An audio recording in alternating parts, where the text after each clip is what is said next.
Muy buenas, bienvenidos al banquillo, gracias por estar con nosotros. Hoy en otra entrega especial seguimos analizando con especialistas ya ahora el juicio del expresidente Hernández, que hoy ha tenido ya los primeros contactos tanto con los fiscales, la defensa y el juez que va a conocer la causa. Ya se tienen nombres, posibles tiempos. Todo esto lo analizamos en esta primera parte del programa con un especialista en derecho penal, el abogado y notario Yair López. Qué gusto saludarlo.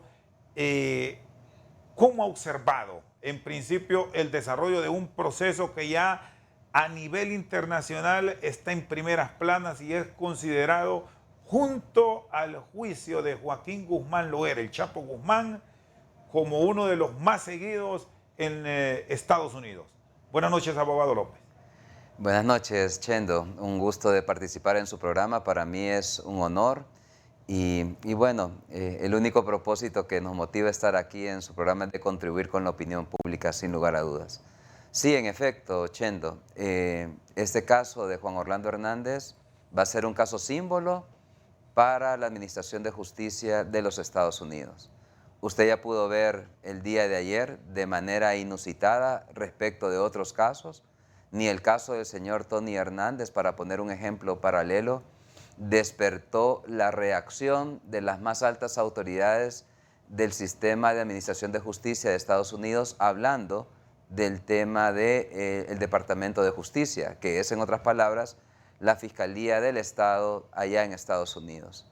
Las más altas autoridades de la DEA también, en esa conferencia de prensa, da la pauta.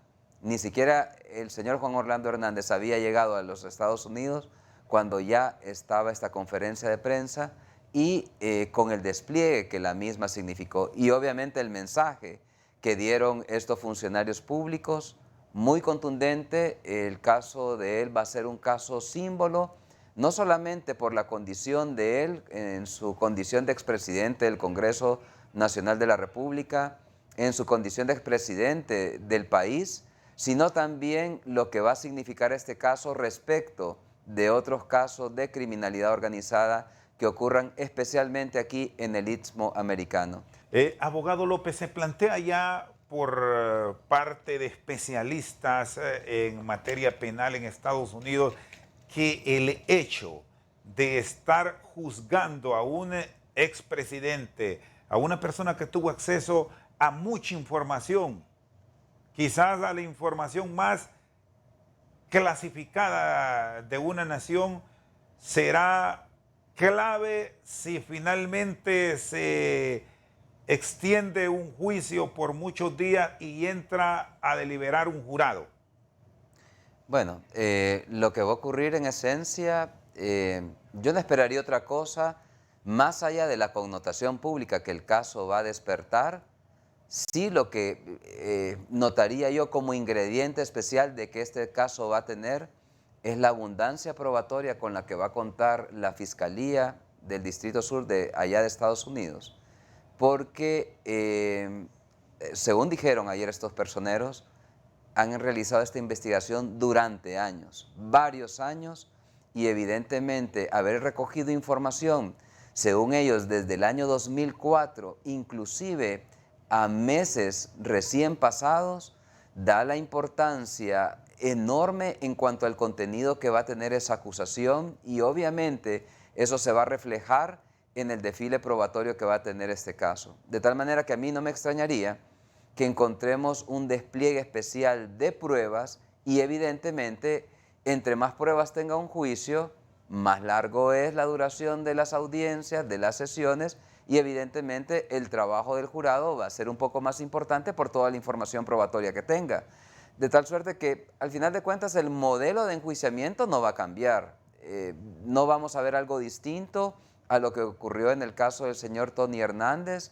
Van a desfilar esos testigos, van a desfilar seguramente, que es un tema de mucho debate de algún sector, las personas que estaban involucradas en el trasiego de drogas y que van a mencionar al señor Juan Orlando Hernández, téngalo por seguro, Y eso es precisamente la prueba, entre otras, material probatorio importante que pareciera ser tiene la Fiscalía para demostrar estos hechos. De tal manera que la labor del jurado va a ser al final, como ocurre en este sistema norteamericano, declarar la inocencia, perdón, la culpabilidad o no culpabilidad de la persona acusada, pero evidentemente el material probatorio va a ser más importante. Este es el caso símbolo actualmente para la Administración de Justicia del Departamento de Justicia de los Estados Unidos y se va a manifestar precisamente en ese desarrollo probatorio seguramente. Dos escenarios. Es el caso símbolo para la justicia de los Estados Unidos en Nueva York, en este caso.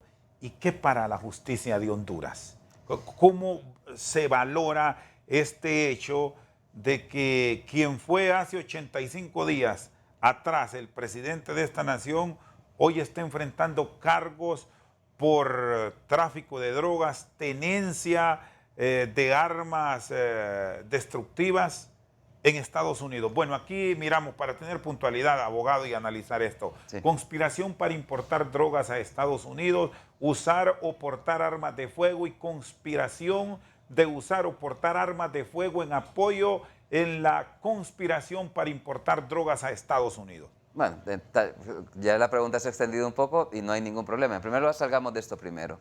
Conspirar es ponerse de acuerdo dos o más personas, para cometer determinado delito. Es una figura que existe incluso en nuestros códigos penales aquí latinoamericanos, de tal manera que conspirar es simple y sencillamente ponerse de acuerdo para realizar una actividad delictiva.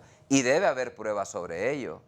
Es decir, algunos delitos permiten el castigo a nivel de conspiración. La conspiración ni siquiera requiere, Chendo, la realización efectiva del delito. Conspirar es llegar a ese acuerdo probado de que dos o más personas iban a cometer determinado hecho delictivo. De tal manera que, y por eso decía yo en la pregunta anterior, de que este es un aspecto que a algún sector le da cierto matiz o grado de debate, y en la conspiración, las personas que deben declarar sobre una conspiración son las personas que estaban conspirando. Por eso no es extraño ver en estos juicios que van los propios narcotraficantes a declarar, porque eran los sujetos que estaban conspirando, en este caso, bajo la teoría del caso del señor Juan Orlando Hernández, con él para realizar ese trasiego de drogas. Entonces ahí usted ve dos delitos que se refieren simple y sencillamente a conspirar, y no le extrañe, y eso no debe extrañarnos a nosotros,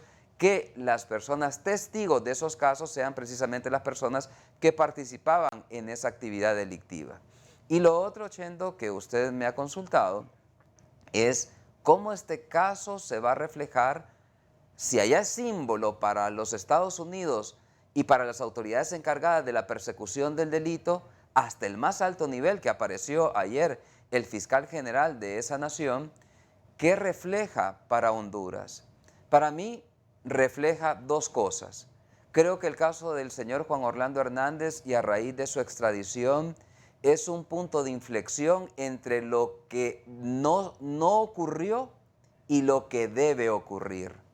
Sobre lo que no ocurrió, para mí es suficientemente claro. Es increíble de que hayan existido procesos de persecución, y hay que remontarse al caso más inmediato, que es el del señor Tony Hernández, donde según la acusación allá en Estados Unidos ya se mencionaba y vinculaba a su hermano Juan Orlando Hernández y otras personas que desde el punto de vista de la seguridad pública presuntamente participaron en estos hechos. Y es increíble para la población hondureña que las autoridades hondureñas no hayan desarrollado una tan sola investigación. Tenemos unidades especializadas, Chendo, perdone, en el campo de la criminalidad organizada, una fiscalía especializada en crimen organizado, una dirección de lucha contra el narcotráfico propia para esta actividad, es decir, una policía del Ministerio Público para esto. Y en primer punto, la crítica es que nuestras autoridades locales no hicieron ninguna labor investigativa efectiva para demostrar estos hechos. Un punto fundamental en estos procesos bajo el sistema anglosajón, abogado López, es el hecho de los co-conspiradores que ya hablaba usted, porque ellos comparecen y son testimonios. Y aquí se ha insistido mucho que son versiones de criminales, pero ya el sistema de los Estados Unidos permite y da esta opción a la fiscalía para tomar los mismos como pruebas, que en todos los demás casos de extradición han sido estos testimonios justamente contundentes para dictar sentencias condenatorias. Sí, y eso es importante aclararle a la población porque a veces hay un poco de confusión en ello. Antes de contestarle su pregunta, porque me voy a referir a ese hecho, ¿usted se acuerda de la muerte en el centro penal de Támara, creo que era del señor Magdaleno, creo que ese era el nombre del señor? Magdaleno Mesa. Mesa, correcto. Ahí quienes participaron fue precisamente reos penitenciarios. Si en una investigación criminal solo se cuenta, por ejemplo, sobre un hecho criminal donde ocurre en una cárcel, tenga la seguridad que los testigos van a ser personas convictas, muchas de ellas que han sido condenadas, que están cumpliendo su pena, o personas procesadas. Es decir, en materia penal jamás ha existido una tacha o negación para que personas vinculadas con el delito puedan declarar. Eso en primer término. En materia penal, por ejemplo, aquí en nuestros sistemas latinoamericanos, cualquier persona es hábil para declarar. Lo que pasa es que el tipo de delito, conspiración, los testigos claves van a ser las personas que eran parte de esa conspiración. Y entonces por eso resulta natural recibir esos testimonios. Y el segundo punto sobre ello es que estas autoridades que son serias en su investigación no pueden confiarse únicamente sobre lo que dice una persona, y más aún si lo que están buscando es tener un beneficio personal, como por ejemplo la eliminación de algunos cargos o la reducción de penas. Es necesario realizar una corroboración de esos testimonios para que sean válidos y ser presentados desde el nivel de confiabilidad del testimonio por parte de los fiscales. De tal manera que seguramente no existirán únicamente estos testimonios que son válidos en este tipo de procesos, sino que también habrá otra prueba secundaria que corrobore los mismos. Muy bien. Está con nosotros el abogado Jair López, es especialista en derecho penal, revisando qué pasa con el juicio ahora en Estados Unidos para el expresidente Hernández. Vamos a una pausa. Cuando regresemos, tenemos más aquí en Al Banquillo. Seguimos esta noche al Banquillo. Está con nosotros el abogado Jair López. Bueno, hablando de las pruebas que se han aportado, ya hoy se ha conocido de manera oficial ante el juez Stuart Aaron, que es el que va a llevar la causa. Hernández Alvarado se ha declarado no culpable, esto ya se esperaba. Muchos de los que se han mencionado como coconspiradores pueden ser requeridos, solicitados en extradición. Los que aún permanecen en Honduras, ¿visualiza que esa ruta está próxima, abogado López? Yo creo que sí, y el mensaje ha sido claro de estas autoridades, del fiscal general de Estados Unidos, del fiscal del distrito de Nueva York, del distrito sur de Nueva York, de la propia administradora de la DEA. El mensaje fue clarísimo. No van a descansar hasta romper estas estructuras criminales, con lo cual para mí no sería extraño que los procesos de extradición vinculados con esta organización que han identificado estas autoridades norteamericanas sigan su curso. Va a ocurrir de esa forma, es decir, está claro en el mensaje que ellos transmitieron ayer. Están decididos a destruir estas organizaciones criminales, a debilitar el trasiego de drogas hacia Estados Unidos, y en consecuencia no basta con la simple captura y extradición de a quien se supone el capo de esta organización criminal. Necesitan en consecuencia debilitar la estructura criminal y especialmente aquellos mandos de autoridades públicas encargadas de la seguridad pública particularmente, que si siguen en esa función pueden facilitar todavía el trasiego de drogas. En consecuencia, para mí está claro, los procesos de extradición no es una historia acabada con el caso del señor Juan Orlando Hernández, sino mira ahí nomás, está el caso del señor Tigre Bonilla y seguramente vendrán otros más para romper esas estructuras. Bueno, la historia nos tiene como registro que a quien soliciten extradición a Estados Unidos por el auto acordado, que sigue vigente, salvo procesos abiertos para los solicitados en el país, es que se quedan aquí cumpliendo esa pena. Los demás se entregan. Claro. Debería apostarse por un cambio estructural, por tener una ley. Ya me va a responder a este interrogante, abogado, porque hoy, justamente sobre este tema, ha comparecido el presidente del Congreso Nacional, el ingeniero Luis Redondo. Quiero que lo escuche para que después nos dé su análisis. Muy bien. Por favor, producción. Sí, recordemos que en referencia a la comisión especial que se nombró para hacer una investigación sobre el proceso de extradición en Honduras, fue su servidor quien nombró esta comisión. Son ellos los que en su momento se van a pronunciar. Yo lo que le puedo mencionar es que hasta este momento nosotros no podemos precisar el día exacto del informe que se va a brindar desde este Congreso Nacional. También no conozco las recomendaciones que ellos puedan hacer. Afuera se dicen muchas cosas, hay muchas recomendaciones, pero yo deseo esperar primero que sea la comisión la que informe al Pleno y que después la máxima autoridad del Congreso Nacional, que es el Pleno, pueda tomar las decisiones al respecto. Con respecto a la pregunta que usted dice, ley de extradición, en Honduras no hay ninguna ley de extradición. Recordemos que hay un auto acordado en la Corte Suprema de Justicia. Lo que sí hay es que un diputado presentó una iniciativa, pero es una iniciativa que apenas la acaba de presentar. De hecho, había una pretensión de otros en algún momento de presentarlas. Sin embargo, eso no es un tema que está en este momento en agenda de este Congreso Nacional. Bueno, es lo que exponía, abogado López, el ingeniero Luis Redondo. ¿Cómo se deberá pensar para tener, debo decir aquí, reciprocidad en entregar, pero también recibir si la justicia hondureña requiere? Bueno, eso debe ser así. Ese tratado de extradición entre Honduras y Estados Unidos permite la entrega recíproca de personas vinculadas con actividades criminales que sean hechos relevantes, penalmente, disculpe, en cualquiera de los países. Entonces, de tal manera que Honduras tiene esa facultad. Para terminar ese punto, primero tenemos que determinar la calidad de la administración de justicia que tenemos. Y es ahí donde hay que trabajar. Es necesario depurar el Ministerio Público, es necesario hacer una reingeniería en el Ministerio Público porque yo como ciudadano no me siento defendido por el Ministerio Público. El Ministerio Público representa a la sociedad.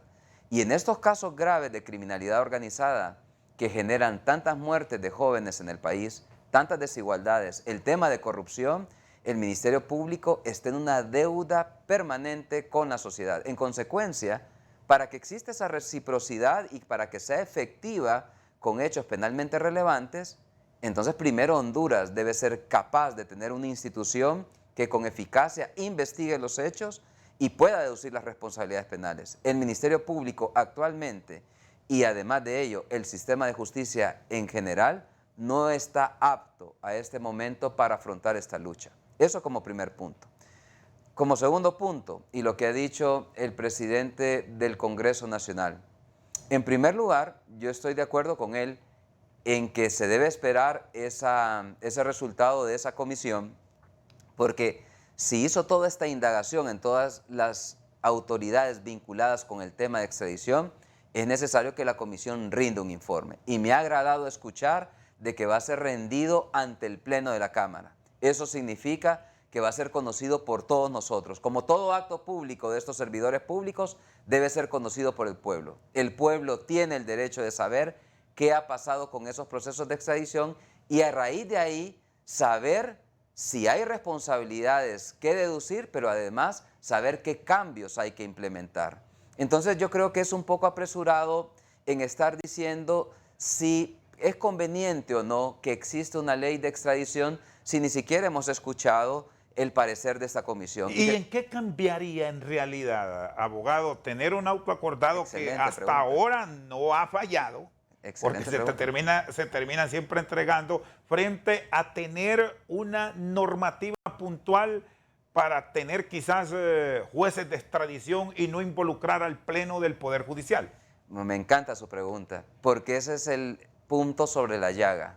Mire, en realidad, si existiera una ley de extradición, no debería diferir en mucho de lo que dice el auto acordado.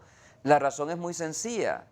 El proceso de extradición no es un juicio de culpabilidad. En consecuencia, lo único que debe valorar un juez para conceder la extradición es que se cumplan los requisitos mínimos para que la misma proceda. En otras palabras, que existe un tratado de extradición que lo habilite, que en el caso de hondureños sea por el tipo de criminalidad que ya autoriza el artículo 102 de la Constitución de la República, terrorismo, criminalidad organizada, delitos vinculados con el narcotráfico, que son los que autoriza, y que existe efectivamente una imputación en el país que requiera al ciudadano. Entonces, no debería diferir de mucho. Mucha gente cree que es necesario tener una ley de extradición.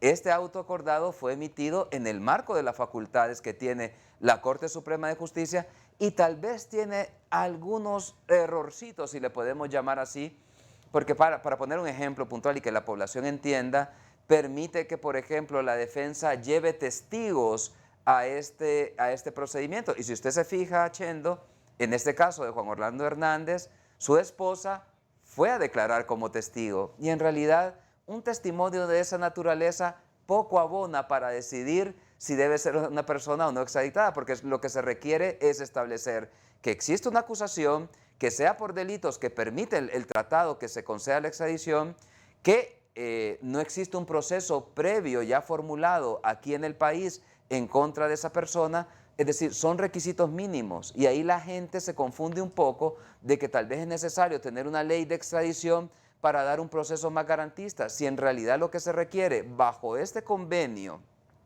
de derecho público entre dos estados que quieren colaborar recíprocamente para impedir la impunidad sobre hechos que ocurren en cada uno de ellos, son precisamente esos requisitos mínimos, de tal manera que esperemos mejor lo que diga la comisión, después valoremos si es necesario o no una ley de extradición. Lo cierto es que el auto acordado fue emitido bajo las facultades que tiene la Corte Suprema de Justicia. Hay una ley que es la Constitución que ya regula la figura de la extradición.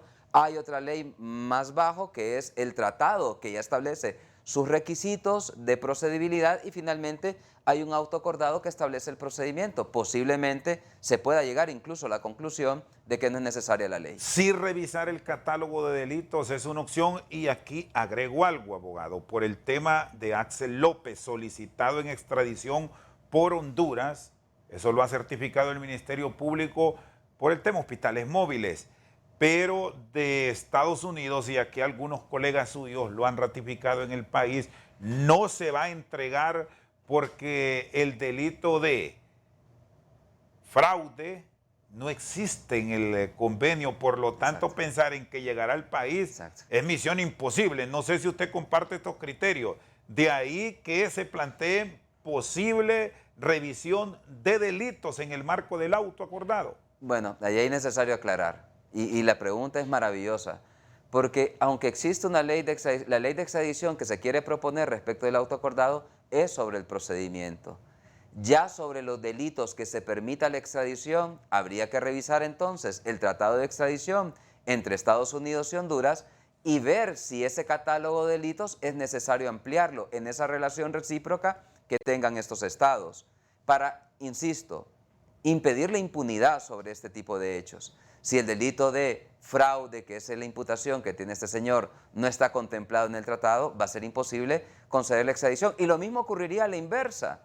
Si hubiese un caso de fraude de un nacional, es decir, de una persona, un hondureño, que cometió un fraude en Estados Unidos, el tratado no habilitaría la concesión de extradición y seguramente el juez encargado de revisar la extradición tampoco la concedería. Bueno, porque aquí hay otro elemento que es preciso que usted, que es especialista, nos ilustre.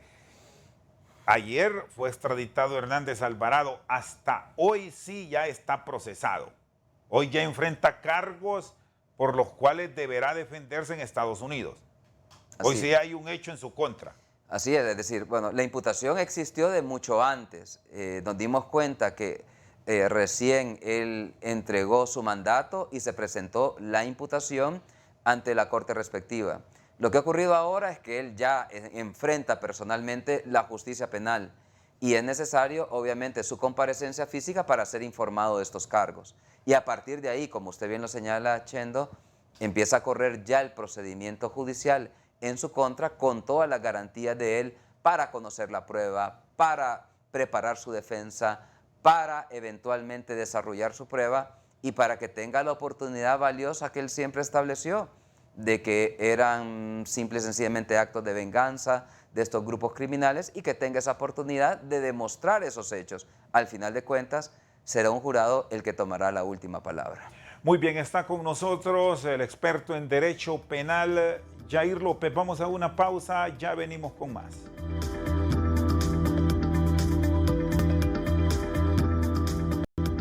Seguimos esta noche al banquillo con el abogado Jair López, especialista en Derecho Penal. Estamos ante un proceso que puede durar muchos meses. Ya hoy se ha declarado no culpable el expresidente. Esto va a abrir el juicio a pruebas. Incluso pueden llegar hasta testigos de aquí, de Honduras, de otras partes del mundo. ¿Qué referencia tiene, abogado, de cómo actúa la Fiscalía del Distrito Sur de Nueva York en este tipo de procesos? Hasta ahora, 0 casos perdidos. Sí, impecable, esa es la respuesta que le puedo dar. Y eso es bien general en el sistema de administración de justicia en Estados Unidos. Que conste, no soy un especialista en su conocimiento, pero bajo la lectura que he hecho de doctrina en general, pues uno se entera su poco. En el sistema de Estados Unidos, solo el 5% de los casos criminales llegan a juicio. Eso significa, Chendo, que los fiscales, el Departamento de Justicia de Estados Unidos tiene unas capacidades enormes de investigación y de constatación de los hechos. Es decir, si el 95% llega bajo este negocio legal que se llama plea bargaining, así se llama en Estados Unidos, que esos son esos acuerdos a los que llegan los fiscales con los imputados, impidiendo la realización del juicio, reconociendo su responsabilidad, obteniendo en beneficio reducción de penas, disminución de cargos, etc. Eso significa, de fondo, de que este sistema de persecución del delito en aquel país es eficiente. Y evidentemente, si estamos hablando de un país poderoso y que tiene toda la logística y todo el dinero para que su sistema de justicia funcione. Si algo protegen los gringos es precisamente eso, su sistema de administración de justicia. De tal manera que yo sí creo, y basado en lo que escuché ayer de las declaraciones de estos fiscales de Estados Unidos, que si llevan más de una década realizando esta investigación, Chendo, es que tienen una información muy importante respecto de estos cargos. Y aprecio en consecuencia que la defensa sí tiene una debilidad, una desigualdad respecto de eso, por el tiempo que ha llevado esta investigación. En consecuencia, si el expresidente decidió declararse inocente, como pensábamos que lo iba a hacer, porque él siempre ha negado estos cargos, entonces, como usted bien ha señalado, este juicio se va a abrir en un sistema contradictorio donde la Fiscalía tiene la obligación de probar esos cargos y él también tiene la posibilidad de presentar sus pruebas. Y al final de cuentas, esa decisión va a caer en un jurado. Yo, para dar anticipos es bien difícil, porque en primer lugar, bien difícil está, bueno, en primer lugar, no estamos en el proceso, no conocemos las pruebas, el juicio no se ha desarrollado, pero tomando de referencia lo que ha ocurrido en casos paralelos y especialmente el de su hermano, que es bastante similar con la imputación respecto de él, es posible que eventualmente se emita una condena. Bueno, de hecho, los abogados que le defienden hasta ahora tendrán la documentación oficial que tiene la Fiscalía para su acusación. Con todo este escenario que nos explica, abogado, ya hay antecedentes que el juicio arranca y por la existencia de la ley de colaboración eficaz, en el marco de la jurisprudencia estadounidense se permiten arreglos aún con juicio arrancado. Claro, claro que sí, y eso puede ocurrir. El señor Juan Orlando siempre ha sostenido de que él es inocente de esas falsas imputaciones, como él lo ha señalado, que son actos de venganza La lógica nos indicaría entonces que él va a seguir con esa actitud de defensa, y lo que tiene que valorar él y su equipo de defensa es que tan conveniente sea eso. Si los fiscales tienen información válida que permitan demostrar sus cargos, allá él podrá cambiar esa posición. Y yo le digo sinceramente, bueno, nosotros que nos dedicamos aquí al área penal local, cuando hay casos donde la Fiscalía tiene información suficiente sobre la constatación de un hecho y la participación de una persona, lo más sensato es llegar a un acuerdo con el Ministerio Público, y si hay que reducir la pena y reconocer la responsabilidad penal, pues se asume esa responsabilidad. Pero eso depende de cada quien y de sus estrategias y evidentemente de la conciencia que cada imputado tenga. En este caso, él podrá cambiar esa actitud en cualquier fase del proceso, obviamente antes del dictado de una sentencia. Llegar a este juicio para que define el jurado sería fatal, dada la historia que conocemos de esta Corte del Distrito Sur de los Estados Unidos, en Nueva York, para ser puntuales. Sí, y más aún con el tipo de trato que le están dando los fiscales a este caso. Un caso emblemático. Chendo, si no, usted que pasa más enterado de los medios y de los medios de comunicación allá en Estados Unidos seguramente, o sea, es pocas veces que hemos visto este despliegue, esta conjunción de autoridades en un solo acto de conferencia de prensa respecto de un caso penal en particular. Pocas veces vemos eso. Mi memoria me remonta al caso de FIFAgate, donde recuerdo a la fiscal de Estados Unidos con su equipo, pero era un caso multinacional que involucraba a diferentes sectores internacionales, diferentes países, diferentes autoridades futbolísticas de diferentes países. Este caso es de una persona y mire usted el despliegue informativo y la manera en que las autoridades lo están tratando. Sin lugar a dudas, este caso, estas autoridades no lo van a correr con el riesgo de perderlo, y mucho menos con el récord que tiene esta fiscalía en este tipo de casos y precisamente en este distrito. Advierte que más allá de los testimonios de los testigos, que ya algunos de ellos se conoce quiénes eran, que han sido otros imputados por narcotráfico, debemos decir, aquí entramos en el proceso de evacuar pruebas, a tener no solo testimonios, sino que documentos, videos e imágenes que se han vuelto común en este tipo de juicios. Es posible, y máxime si se ha dado un seguimiento desde el 2004, como dice la imputación. Esta es una investigación que no es de un año, de 2 años. La DEA le ha dado seguimiento a este caso, por lo visto, durante décadas, más de una década.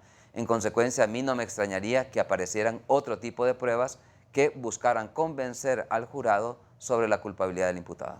Esto es un juicio que me dice se va a extender posiblemente por la connotación que tiene. ¿Tener un juicio largo juega en contra del acusado según su experiencia? No, generalmente si hay suspensiones juega a favor más bien, pero en este caso de la justicia norteamericana, y tomemos como reflejo el caso del señor Tony Hernández, se celebran, si bien es cierto, es una misma audiencia, van por sesiones, termina el día de una sesión y al día siguiente se continúa con la otra sesión. Es decir, que permite la continuidad para que el jurado esté siempre en su memoria de todas las pruebas que están desfilando día a día y de todos los testimonios que se van dando, de tal manera que podrá durar cierto tiempo en función de la prueba que tenga la fiscalía. Puede durar un mes todo el debate, tal vez 2 meses, pero van a ser sesiones consecutivas, diarias, de tal manera que el jurado, al momento de deliberar, va a tener la información fresca porque se ha mantenido esa continuidad. Y eso sí se respeta en este sistema. Es decir, más allá de la complejidad probatoria que pudiera tener, lo cierto es que al final de cuentas, en los juicios de jurado, Chendo, los jueces forman su convicción según su conciencia y no tienen que explicarle al juez el por qué ordenan la condena o no culpabilidad del acusado. Ellos van adquiriendo su conciencia según se van desarrollando la prueba, según van desfilando esos testigos, según escuchan a los peritos, según ven los videos, según escuchan las grabaciones. Entonces ellos van formando su conciencia, de tal manera que lo que se requiere es simple y sencillamente que ellos lleguen a ese nivel de conciencia, de convicción y que emitan su fallo en consecuencia. Bueno, y estamos ante un hecho que tendrá una cobertura mundial y que debemos decir que no necesariamente tendrá la presencia del imputado, que ahora está la facilidad, como ya se ha probado en otros juicios, de que todo esto se desarrolle de manera virtual. Eso está permitido si así lo define el juez. Sí, pero mi vaticinio es que seguramente el imputado va a estar Todo en será en presencial. el desarrollo de la audiencia. Sí, ocurrió con su hermano, él estuvo presente en el desarrollo de la audiencia. Es más, no recuerdo, yo creo que inclusive el caso del Chapo Guzmán, el Chapo estuvo presente en la audiencia, de tal manera que este caso no ocurrirá lo contrario.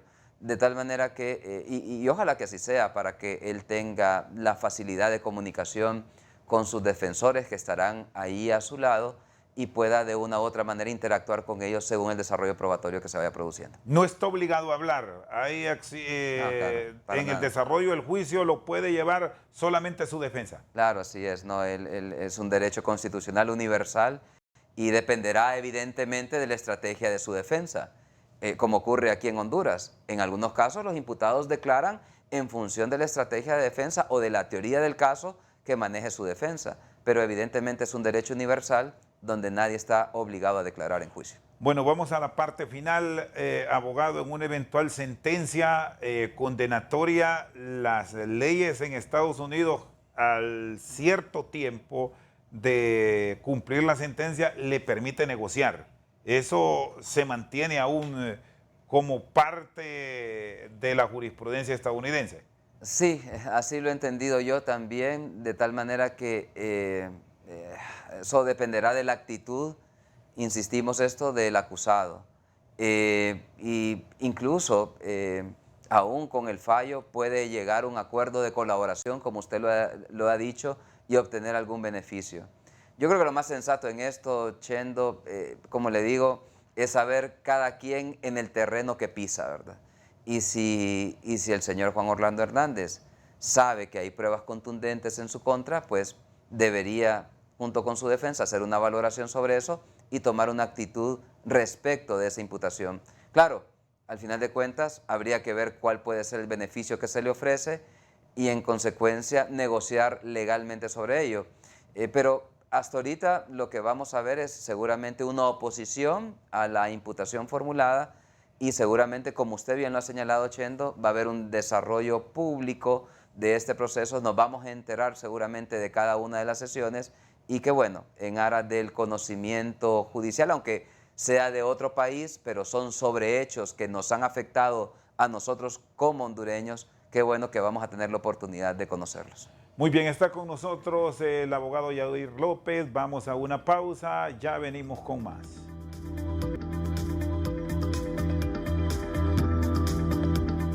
Seguimos esta noche en vivo al banquillo con el abogado Yair López. Bueno, ya hemos hablado ampliamente de este caso que va a seguir ocupando primeras planas del juicio en los Estados Unidos al expresidente Hernández. Hay otros temas de interés de país relacionados con la justicia.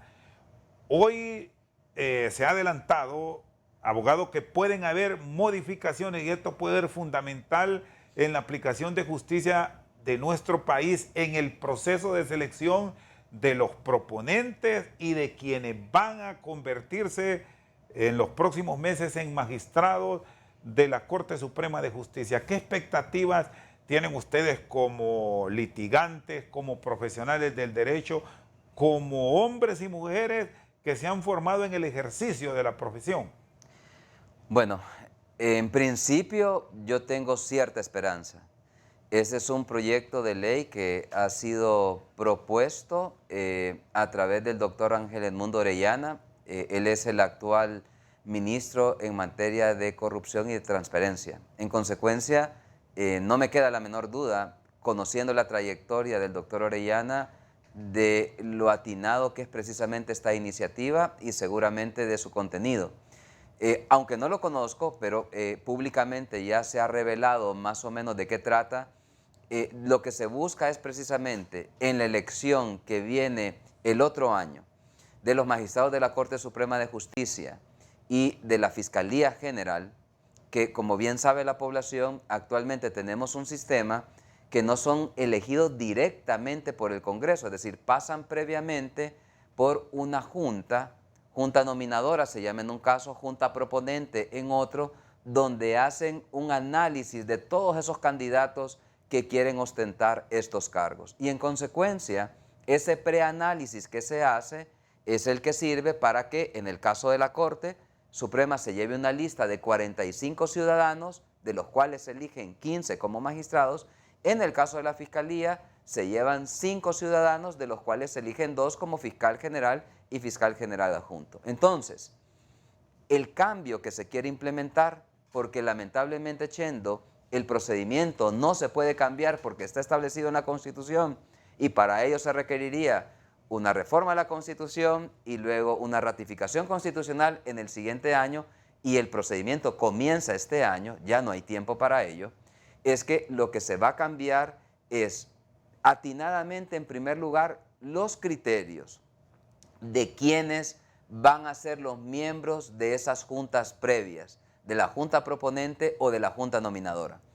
Antes de eso, y hasta el momento lo que hemos tenido, para poner un ejemplo, el Colegio de Abogados tiene su presidente y prácticamente en una sesión del colegio determinan quién va a ser, y generalmente ha sido el presidente del Colegio de Abogados o su vicepresidente como suplente.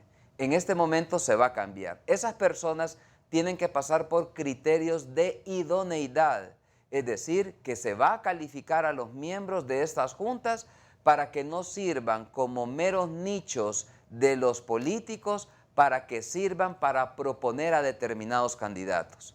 Si se hace esto de manera seria y si el Congreso Nacional lo aprueba de esa manera, creo que podemos tener esperanza. Y por otro lado, se pretende introducir los criterios o los factores de selección de cada uno de los candidatos. Es decir, que se tabulen cada uno de esos criterios de meritocracia para que se haga la elección primero por la Junta Proponente y después por el Congreso Nacional. En otras palabras, Chendo, donde se va a poner el filtro, si se quiere llamar de esta manera, no es tanto en la elección que haga el Congreso, porque al final de cuentas la elección del Congreso va a tener su matiz político, sin lugar a dudas. Los partidos políticos van a querer tener seguramente a sus candidatos, pero si se trabaja en la preselección, en la instancia previa, en la Junta Proponente o en la Junta Nominadora, seguramente se puede aspirar a que por primera vez tengamos candidatos calificados, idóneos, personas que realmente puedan asumir esta función, y si al final de cuentas llegan 45 de esos, no hay problema, que el Congreso elija 15 porque va a haber garantía que vamos a tener magistrados idóneos para la función y fiscal general y fiscal adjunto idóneos también para su función y para cumplir con responsabilidad su labor. Bueno, otro de los puntos que hoy se ha abordado, y quiero sus conceptos porque aquí entramos en un área que puede tener serias implicaciones, consideran algunos profesionales del derecho, para el país. Hoy el presidente del Congreso Nacional, a quien vamos a escuchar brevemente, se ha referido al tema de las zonas especiales de desarrollo. Ya no existen en Honduras, se derogó el decreto que le dio origen a las mismas. Fue una votación por unanimidad de los representantes de la Cámara Legislativa. Escuchemos al presidente del Congreso y luego tenemos los conceptos legales del abogado López. Estamos desapareciendo desde este poder del Estado. En definitiva, lo que se debe entender o debe entender la ciudadanía es que estas personas no son empresarios, son delincuentes. Y el que comete delitos es un delincuente. Ellos están cometiendo delitos imprescriptibles. Por eso se ha derogado la sede. Por otro lado, los empleos se van a crear, pero se van a crear legalmente y para beneficio de todos los hondureños, no violando la Constitución y las leyes. Ningún empleo, señores, y recuerden esta parte, ningún empleo e inversión ilegal vale el territorio hondureño, ni la forma de gobierno, ni la soberanía de Honduras. La soberanía de Honduras no tiene precio ni se vende. Yo les voy a enseñar acá, solo a manera de ilustración, esta figura, esta publicación de uno de las sedes, donde nos dice: mercaderes de la desesperación, parásitos que necesitan a sus pobres para justificar su existencia y seguir viviendo de las migajas que le envían otros parásitos y políticos y ONG de Europa. Los hondureños quieren nivel de vida de Estados Unidos y esto le ofrecen Cuba y Venezuela. Yo le digo a esta persona: los delitos que están cometiendo son imprescriptibles. Ni los hondureños ni nuestros migrantes que nos mandan las remesas son parásitos. Nosotros estamos defendiendo nuestro pueblo y lo estamos haciendo en paz, de forma legal. Así que les agradecemos a ustedes por venir acá, que conozcan que hoy ya nosotros tenemos publicado en la Gaceta ya la reforma constitucional de las sedes. Bueno, eliminadas las zonas especiales de desarrollo, su existencia en el país, ¿qué de las que existían? Porque aquí siempre se habla de demandas y se generan esas advertencias que no dejan de generar conflictos para el país. Abogado López. Bueno, estoy en principio, no dejo de estar impresionado de que la decisión se haya adoptado por unanimidad de los miembros de la Cámara del Congreso Nacional. Y digo que estoy impresionado porque ahí hay por lo menos 44 votos del Partido Nacional que votaron a favor de que las sedes se eliminen. Entonces, si las sedes eran tan convenientes o tan legales para el país, no entiendo yo la convicción de estos 44 ciudadanos en votar ahora en contra de las sedes. Como ciudadano estoy contento, porque las sedes realmente representaban una desigualdad para los hondureños y además una disminución de la capacidad de proyección por parte de las alcaldías. Porque claro, unas sedes con un marco jurídico que le favorecía respecto del que otorgaban las corporaciones o las alcaldías, iba a generar que todos los focos de inversión se fueran a las sedes y que las alcaldías prácticamente se quedaran sin nada, sin recibir impuestos de todas estas empresas y en consecuencia sus proyectos de proyección social se iban a venir abajo. Es decir, y no digamos con el tema de la aplicación de justicia, que era totalmente peligroso en generar focos especiales como que si fuera un estado dentro de otro, donde existiera un sistema de administración de justicia desigual, discriminatorio respecto de otros ciudadanos. Creo en consecuencia, Chendo, pero tal vez lo infiero un poco de lo que ha dicho el presidente del Congreso Nacional, pero también de lo que se ha hablado respecto de la eliminación de las sedes, que es posible que se llegue a un acuerdo con estos centros, con estas empresas, para permitirles el desarrollo de su actividad económica, pero bajo otros regímenes que ya están establecidos en el país. Es decir, aquí ellos podrían continuar las que ya se habían instalado, pero bajo el respeto de la normativa vigente y común para los hondureños, es decir, cero beneficios especiales. Así que es. Inviertan con las mismas condiciones que invierte el empresario nacional o quien viene del extranjero a poner inversiones disponibles para Honduras. Sí, así es. Pero lo más significativo del por qué las sedes no debió ser jamás un proyecto de nación, ahí lo tiene a la vista. ¿Cómo es posible que los diputados del Partido Nacional hayan votado por lo que meses atrás creían a capa y espada? Entonces, eso no es posible, que no se tenga dignidad cuando se presentan proyectos, cuando realmente afectan a la población. Veremos qué pasa y yo esperaría que sí se llegue a un acuerdo para que estas empresas se sometan a estos regímenes, inclusive algunos especiales, Chendo, desde el punto de vista fiscal que ya existen en el país, y que puedan desarrollar su actividad económica y que finalmente el propósito que aparentemente se tenía se siga cumpliendo, que es generar trabajo y desarrollo. Abogado López, le agradezco su tiempo y antes usted ha sido el defensor de Kevin, un caso emblemático que se ha desarrollado en los juzgados de nuestro país. Está próximo a iniciar este juicio en contra del joven Kevin Solórzano, que se repite. ¿Cuándo arranca? ¿Cómo está? ¿Cómo marcha el mismo? El caso de Kevin es el reflejo, Chendo, de lo que ha ocurrido con la administración de justicia en el país y que se refleja inclusive con esta apatía de las autoridades respecto de ciertos personajes, como por ejemplo el caso de Juan Orlando Hernández. Chendo, tenemos el juicio para el 20 de junio, confiamos primeramente en Dios. Hay una sentencia dictada por la Sala de lo Penal en principio y en algún aspecto ratificada por el Pleno de Magistrados de la Corte Suprema de Justicia, donde establecen todas las atropellos que Kevin Solórzano sufrió por esta imputación injusta en su contra. Así que confiamos en la Administración de Justicia, vamos de nuevo al juicio con esta enseñanza y este respeto que debe tener el Tribunal de Sentencia de estos parámetros que ha establecido la Corte Suprema de Justicia, y esperamos que finalmente se le haga justicia a Kevin y que finalmente este joven pueda retomar su vida. Él ya está estudiando, tiene más o menos como 8 meses de estar estudiando, tiene una beca concedida por el Centro de Estudios CEUTEC que le ha acompañado porque sabe que su condición es de inocente, y simple y sencillamente esperamos que la verdad de él resplandezca y que se reconozca que él no participó en estos hechos que derivaron en la muerte del abogado Edwin Giovanni Eguiguren. El abogado Jair López, especialista en Derecho Penal, con nosotros esta noche al banquillo. Por su sintonía, muchas gracias.